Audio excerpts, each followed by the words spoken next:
Уважаеми сънародници от Стара Загора, в живота има определени моменти, когато можем да променим посоката на събитията. Има такива ключови моменти. В повечето случаи зависим от съдбата, или поне в много от случаите. Зависим от съдбата и случайността, но понякога всичко зависи от едно наше решение. Сега е такъв момент. Вие най-добре знаете какво е положението във вашия град. Прекрасно знаете кои ви излъгаха, пък сега искат да затворят работните ви места, да ви оставят на улицата и да откраднат милиарди. Не милиони. Вече крадат милиарди. Но в моменти като този, когато има избори, всичко зависи от вас. Ако останете пасивни, ще остане това, което е сега. Лицемерие, лъжи и кражби. Ако обаче отидете да гласувате, може да промените ситуацията.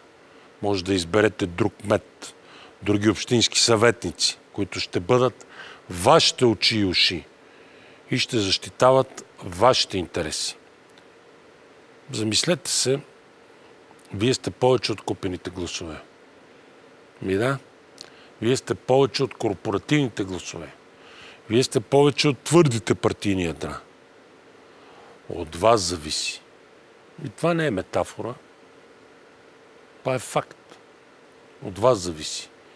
Излезте, отделете половин част от времето си и подкрепете с гласа си кандидата за кмет и листата от общински съветници на Има такъв народ с номер 21 в интегралната бюлетина. Стара Загора. Това сте вие. А те са едни от вас.